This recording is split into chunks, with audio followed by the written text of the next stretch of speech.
பொறுமையா இருங்க சார். நான் தான் இஷ்யூயிங் ஆபீசர். ஓஹோ, அதனால தான் பாஸ்போர்ட் இல்லன்னு சொல்லிட்டீங்களா? இதை நான் சும்மா விட மாட்டேன். சுப்ரீம் கோர்ட் வரைக்கும் செல்ல போகிறேன்.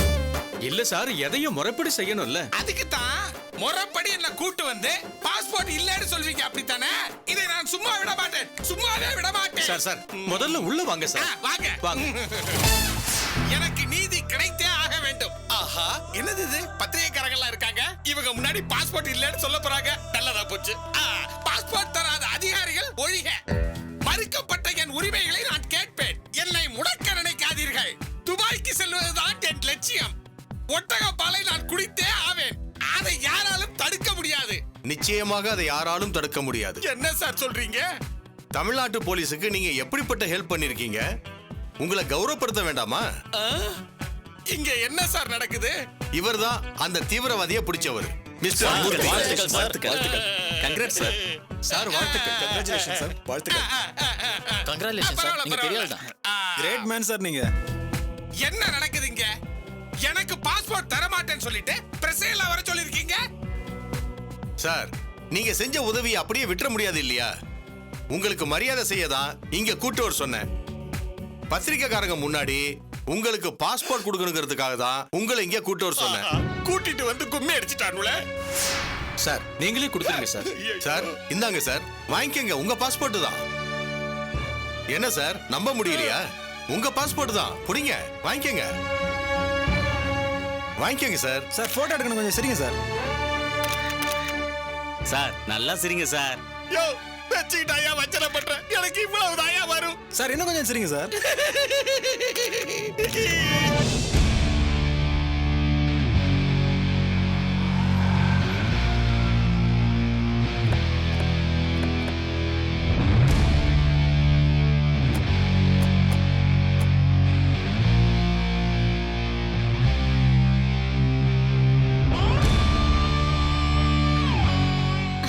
வணக்கம். வணக்கம். ஹாய். ஹாய். நம்ம கேஸ் விஷயம் என்னாச்சு? கூப்பிட்டாங்களா? கூப்பிட்டாங்களாவா? எல்லாம் சக்சஸ்ஃபுல்லா முடிஞ்சது காயத்ரி. என்னம்மா சொல்றீங்க? அப்ப தீர்ப்பு? வீடு உங்களுக்கு தானே தீர்ப்பாயிருக்குங்கய்யா. உண்மையா சொல்றீங்க? கடவுளே, எங்க பிரார்த்தனை வீண் போகல. அக்கா. குமார், டேய் குமார், சக்சஸ் டா. ரொம்ப நன்றிம்மா. இதுல என்னங்க இருக்கு? நான் என் கடமை தான் செஞ்சேன். உங்க பக்கம் நியாயம் இருந்துச்சு. உங்களுக்கு நியாயமான தீர்ப்பும் கிடைச்சிருக்கு. உங்க வீட்டை அபகரிக்க நினைச்ச மாதிரி அவன் நிறைய பேர்கிட்ட மோசடி பண்ணியிருக்கான். ஜட்ஜ் அதை விசாரிக்க சொல்லியிருக்காரு. நான் தான் நீங்க வந்த உடனே இதை சொல்லணும்னு வெளியில வந்துட்டேன். ரொம்ப சந்தோஷமா இருக்குமா. ராஜு, சொல்லுங்க. சத்யாவுக்கும் பிரகாஷ்க்கும் போன் போட்டு சொல்லுப்பா. சரிப்பா, நான் ஃபோன் பண்ணி சொல்றேன்.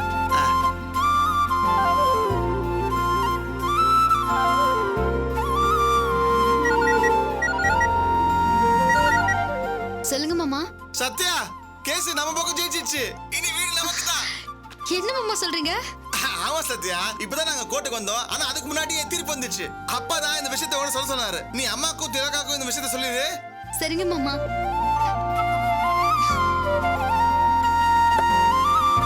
இந்த அப்படிதான். இந்தா வேலையை பாரு.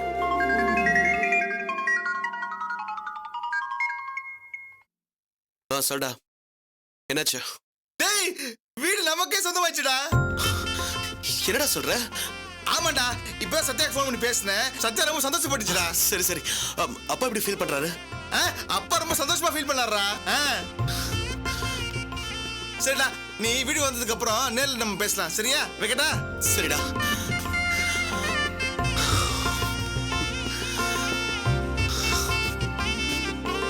இந்தா, நீ எல்லார்கிட்டயும் இதுல சைன் வாங்கணும்னு சொன்னல. இனிமே எந்த பிரச்சனையும் இல்லையேம்மா. ஒரிஜினல் டாக்குமெண்ட் கைக்கு வரணும்னா ஒரு சின்ன சிக்கல் இருக்கு. அது முடிஞ்சதுன்னா எல்லாம் சால்வ் ஆயிடும். சிக்கரா? என்னம்மா சொல்ற? என்ன சொல்ற? காயத்ரி, உங்க மாமனார் சம்பந்தப்பட்ட பார்ட்டி கிட்ட கடனா வாங்கினது இத்தனை வருஷத்துல வட்டி அது இதுன்னு ஏறி 1.25 கோடியா வந்து நிக்குது. அத கட்டிட்டா டாக்குமெண்ட் ஒப்படைச்சிடலான்னு ஜட்ஜ் சொல்லிட்டாரு. 1.25 கோடியா? நான் என் பிசினஸ்க்கு 40 லட்சம் தான்மா வாங்கினேன். வருஷங்கள் போயிடுச்சேயா. குமார், என்னப்பா இது? 1.25 கோடியா? எப்படிங்க? அதை எப்ப கட்டணும்? நாளைக்கு காலையில கோர்ட்ல கட்டிட்டா டாக்குமெண்ட் வந்துரும். பணத்தை செட்டில் பண்ணிட்டா வீட்டு மேல எந்த பிரச்சனையும் இல்ல. என்னம்மா இது 1.25 கோடி, அதுவும் நாளைக்கே வா? எப்படிமா கட்டுறது? என்ன காயத்ரி இப்ப என்ன பண்றது? பெரிய அமௌண்ட்டுங்க. என்ன பண்றதுன்னு எனக்கும் தெரியல. கடவுளே, இது என்ன சோதனை?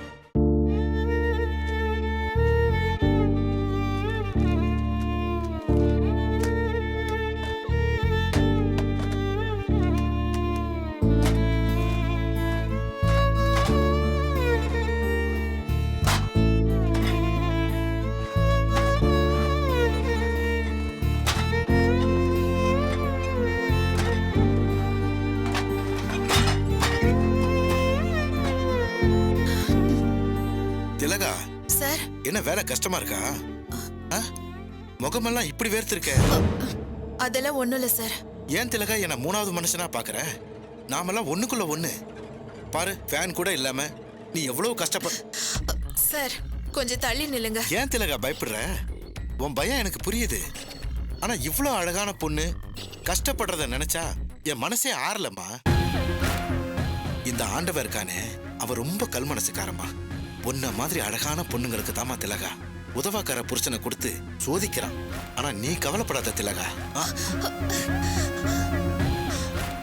அந்த கடவுள் உன்னை கைவிட்டாலும் நான் என்னைக்கு உன்னை கண் கலங்கவே விட மாட்டேன். சரியான துணை இல்லாம தவிக்கிற மனசை பத்தி எனக்கு தான் தெரியும். தனிமையோட கொடுமை என்னன்னு எனக்கு தான் தெரியும். உனக்கு புருஷன் சரியில்லை, எனக்கு பொண்டாட்டி சரியில்லை. ஏன் கேக்குற? வாழ்க்கையே நரகமா போச்சு. அவளை கல்யாணம் பண்றதுக்கு முன்னாடி உன்னை நான் பார்த்திருந்தா உன்னை கல்யாணம் பண்ணி ராணி மாதிரி வச்சிருப்பேன்.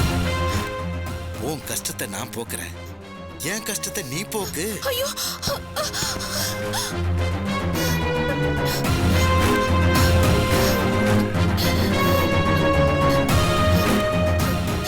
ஒருத்தருக்கு ஒருத்தர் ஆதரவா இருப்போம். சார் ப்ளீஸ் போயிடுங்க. நீங்க என்ன தப்பா நினைச்சு பேசுறீங்க. இதுல தப்பு சரியெல்லாம் ஒண்ணுமே இல்ல திலகா. அதெல்லாம் பொறாம பிடிச்சவங்க பேசுறது. பண கஷ்டத்தை பத்தி அவங்களுக்கு என்ன தெரியும்? கிடைக்கிற 5-10 வச்சு நீ எப்படி குடும்பத்தை காப்பாத்துவ?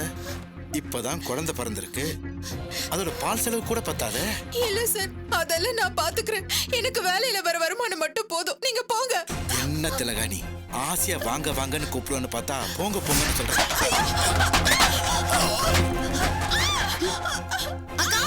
அக்கா என்னாச்சு?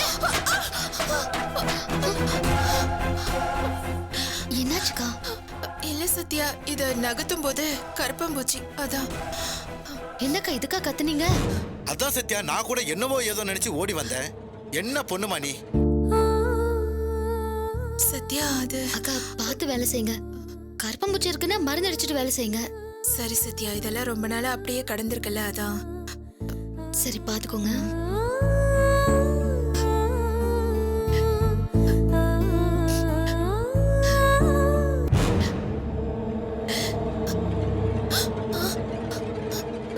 அப்போ உனக்கு ஓகே தான் சார். பின்ன நீ என்ன காட்டி கொடுக்கலையே, அப்ப என்ன அர்த்தம்?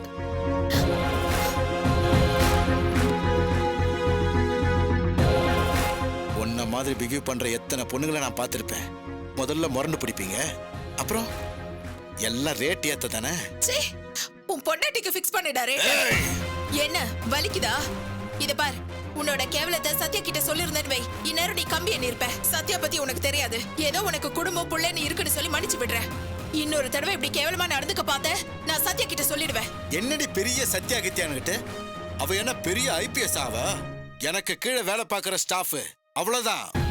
இன்னும் பெருசா மிரட்டுற? உன் சத்யா வாழ்க்கையே என் கையில. நான் நினைச்ச இங்க இல்ல, அரசு துறையிலேயே அவளுக்கு வேலை இல்லாம பண்ணிடுவேன். ஜாக்கிரதை. என்ன பாக்குற? ஆள் செட் பண்ணி அவ டிராயர்ல ஒரு 10,000 ரூபாய் போட்டா போதும். அடுத்த நிமிஷம் லஞ்சம் வாங்கின கேஸ்ல அவ கம்பி எண்ணுவா. அது மட்டுமா, பிளாக் மார்க் விழுந்துச்சுன்னா அவ லைஃபே காலி, தெரிஞ்சுக்கோ. சர்டிபிகேட்ல இருந்து எல்லாத்தையும் முடக்கிடுவேன். ஏய், யாருக்கிட்ட? பார், நான் குறி வச்சா வச்சதுதான். ஒழுங்கு மரியாதையா என்ன அட்ஜஸ்ட் பண்ணிக்கிட்டு போ. இல்ல நான் சொன்ன மாதிரி சத்யாவுக்கு வேலை இல்ல. நல்லா யோசி. உனக்கு ஒரு நாள் டைம் தரேன். என்னையா மிரட்டுற? போ, போய் முதல்ல அந்த டாய்லெட்டை கழுவிட்டு வா.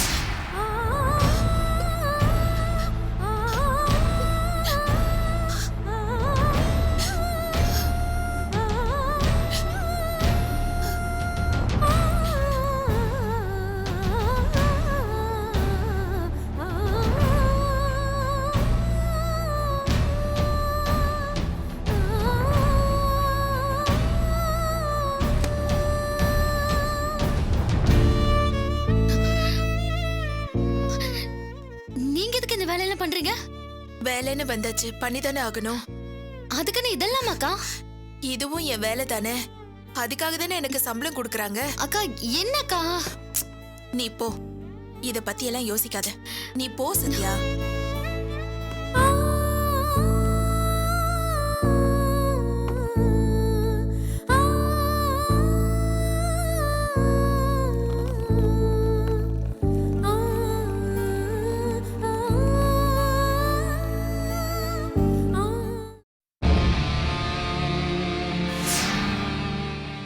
என்ன காயத்ரி யோசிக்கிற? பெரிய அமௌண்ட் ஆச்சு லேக்கா. நல்ல வேலை அவரை வீட்டுக்கு அனுப்பியாச்சு. இல்லனா என்ன ஏதுன்னு கொடைவாரு. சரி விடு, அந்த ஃபைனான்சரை வர சொல்லியிருக்கேன்ல, பேசிக்கலாம். பணம் கிடைச்சாதான் லேக்கா வீடு என் கைக்கு வரும். கவலைப்படாத, பாத்துக்கலாம். மேடம் வாங்க சார். வாங்க சார், வாங்க. வணக்கம் மேடம். உட்காருங்க. மேடம் எப்படி இருக்கீங்க? நல்லா இருக்கேன் சார். நான் சொன்னேன்ல அந்த 1.25 கோடி மேட்டர். அதான் மேடம், நான் நேர்ல பேசிட்டு போலான்னு வந்திருக்கேன். பேசவா? லேக்கா என்ன லேக்கா அது? சார் நீங்க பணம் கொடுத்தா நாளைக்கு வீடு இவங்க பேருக்கு வந்துரும். மேடம் தப்பா எடுத்துக்காதீங்க. 1.25 கோடிங்கிறது சின்ன அமௌண்ட் இல்ல. சார் உங்களுக்கு நான் ஷூரிட்டி கொடுக்கறேன். நான் உங்களை நம்புறேன் மேடம். ஆனா ஷூரிட்டிங்கிற ஒரு வார்த்தை மட்டும் நம்பி நான் எப்படி அவ்வளவு பணத்தை தர முடியும்? எனக்கு பணம் தான் பிசினஸ்.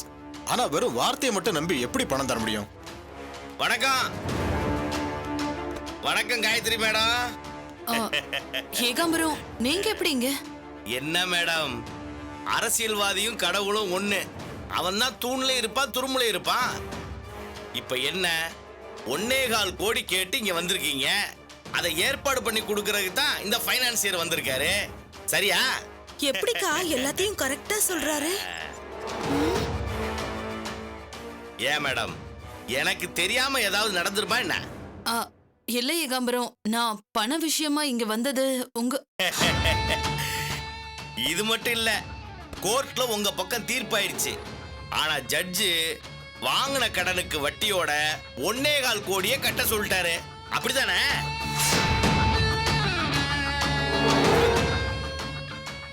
என்ன மேடம், எனக்கு தெரியாம இந்த விஷயத்துல ஒரு கை நவுத்த முடியுமா, இல்ல மறைக்கதான் முடியுமா? ஐயோ, மறைக்கணும்லாம் இல்லைங்க. பண விஷயமா தான் குழப்பத்துல அலைஞ்சிட்டு இருந்தேன். எல்லாத்துக்கும் எனக்கு போன் பண்ற நீங்க இதுக்கு ஒரு போன் பண்ணியிருந்தா பிரச்சனையே முடிஞ்சிருக்குமே. உங்களுக்கு பணம் கொடுக்கறதுல என்ன பிரச்சனை? சார், மேடம் எல்லா விஷயத்தையும் போன்லயே விவரமா சொல்லிட்டாங்க. 1.25 கோடி பணத்தை கொடுங்க, அந்த பணத்தை கோர்ட்ல கட்டி வீட்டு டாக்குமெண்ட்டை வாங்கி ரெஜிஸ்டர் ஆபீஸ்ல என் பேர்ல பவர் எழுதி தரதா சொல்றாங்க. ஆனா எந்த சூரிட்டியும் இல்லாம நாளைக்கு பவர் வருங்கிற நம்பிக்கையில நான் இவ்வளவு பெரிய தொகையை எப்படி சார் கொடுக்க முடியும்? என் பார்ட்னர்ஸுக்கு எல்லாம் பதில் சொல்ல வேண்டாமா? அதுவும் வாஸ்தவம் தான், பெரிய தொகை தான். இப்ப என்ன, சூரிட்டி கொடுத்தா பணம் கொடுத்துருவீங்களா? கண்டிப்பா, அதுல எந்த சிக்கலும் இல்ல. இது என் வீட்டு பத்திரம். ஏரியா வச்சு கணக்கு போட்டா எவ்வளவு வரும்னு பாத்துக்குங்க. மெயினான ஏரியாவில் தான் இருக்கு. சொத்து என் பொண்டாட்டி பேர்ல தான் இருக்குது.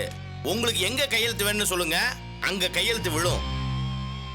போதுமா இல்ல இன்னும் என்னுடைய லேண்டு காம்ப்ளெக்ஸ் அது இதுன்னு ஏதாவது வேணுமா? அதெல்லாம் எதுவும் வேண்டாங்க, இதுவே போதும். இனி நான் பணம் கொடுத்துருவேன். என்ன மேடம், போதுமா? மேடம், இந்த விஷயத்துல உங்களுக்காக நான் எவ்வளவு தூரம் வேணாலும் போவேன். ஏன்னு கேட்டா இதுல எனக்கும் கொஞ்சம் இது வரும்ல, அதுக்குதான். இந்த உதவிய நான் என்னைக்குமே மறக்க மாட்டேன் ஏகாம்பரம். உங்களுக்கு உதவத்தானே நான் இருக்கேன் மேடம். என்ன நம்புனா எல்லாமே கிடைக்கும். ஏமாத்த நினைச்சா அம்போதான். அட இது என்னங்க பவர் எழுதி கொடுக்கறது, இதுக்கு மேலேயும் ஒரு விஷயம் இருக்கு. என்ன சொல்றீங்க ஏகாம்பரம்? மேடம், இதுல பவரை மாத்தி கொடுக்கறது எதுக்கு? அப்படி இப்படின்னு ஏதாவது பண்ணி உங்க பேர்லயே அந்த வீட்டை முடிச்சுக்கிட்டா? அது எப்படி முடியும் ஏகாம்பரம்? மேடம், நீங்க தான் பிரகாஷ் முத கொண்டு எல்லார்கிட்டையுமே கையெழுத்து வாங்கி வச்சிருக்கீங்கல்ல, அத கொண்டு வாங்க. ரெஜிஸ்டர் ஆபீஸ்ல ரேக உருட்டுறவன் நம்ம ஆளு, அவனை வச்சு முடிச்சு கொடுக்குறேன். ஏகாம்பரம், அது எப்படி முடியும்? மேடம், ஜெய்ஹிந்த் விலாஸ் உங்க பேருக்கு தான் வரணும். அதுல யாரும் உரிமை கொண்டாட முடியாதுன்னு கையெழுத்து வாங்கியிருக்கீங்கல்ல? ஆமா. அதுதான் இப்ப விஷயமே. வீட்டுல நீங்க சொல்ல வேண்டியது என்னன்னா, வீட்டு டாக்குமெண்ட்டை கோர்ட்ல இருந்து வாங்கணும்னா அதுக்கு 1.25 கோடி வேணும். அந்த 1.25 கோடிய உங்களுக்கு தரப்போறது இந்த ஃபைனான்சியர். ஸோ இவர் பணம் தராரு, அதுக்கு பதிலாக தான் நீங்க இவர் பேருக்கு பவர் எழுதி தரதா சொல்லி அவங்க கிட்ட பவர் பட்டாவில் கையெழுத்து வாங்குறீங்க. அவங்க என்ன நினைப்பாங்க? ஃபைனான்சியர் 1.25 கோடி கொடுக்குறாரு, அதுக்கு தான் பவர் கொடுக்குறோன்னு நினைச்சுப்பாங்க. ஆனா ரெஜிஸ்டர் ஆபீஸ்க்குள்ள போகும்போது நீங்க ஜெய்ஹிந்த் விலாஸ் உங்களுக்கு தான் எழுதி வாங்குனீங்களே, அதுதான் பதிவாகும். வீடு முழுக்க முழுக்க உங்க பேருக்கே வந்துடும்.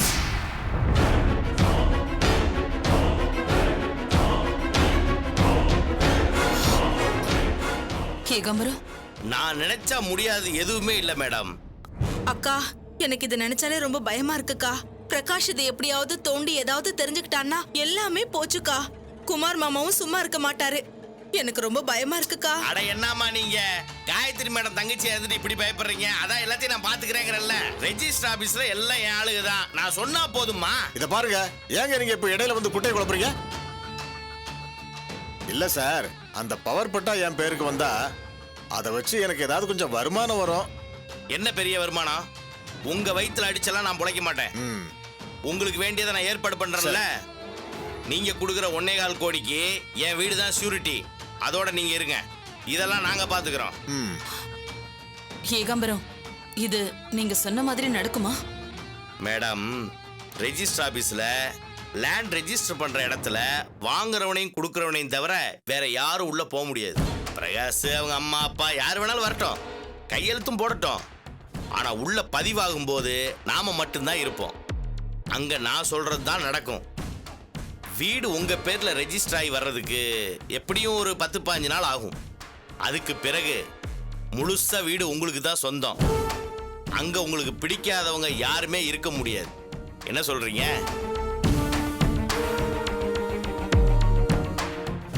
காயத்ரி, சார் சொல்ற மாதிரி நடந்தா ஓகே தான். உங்க வீட்ல ஃபைனான்சியருக்கு பவர் எழுதி கொடுக்கறதா தான் நினைப்பாங்க. நீ ரெஜிஸ்டர் ஆபீஸ்ல உன் பேர்ல மாத்திக்கோ. அதான் சார் ஆளுங்க இருக்காங்கன்னு சொல்றாரே. ஏகாம்பரம், இது மட்டும் நல்லபடியா நடந்தா உங்களுக்கு நான் செய்ய வேண்டியதை செய்யறேன். நீங்க செய்வீங்கன்னு நான் காத்துட்டு இருக்கேன் மேடம். ஓகே, நீங்க சொன்னபடியே செய்யலாம். அக்கா, உடன்பிறப்பே நான் இருக்கேன், கவலைப்படாதீங்க.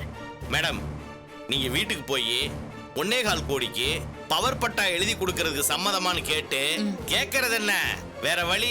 சம்மதம் சொல்லிதானே ஆகணும். அவங்கள கையெழுத்து போடுறதுக்கு ரெடி பண்ணுங்க.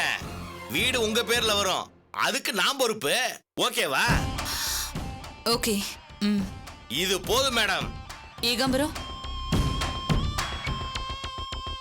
உங்களை நம்பிதான் முழுசா இதுல இறங்குறேன். மேடம், நான் உங்களை நம்புறதும் நீங்க என்ன நம்புறதும் இன்னைக்கு நேத்தா நடக்குது.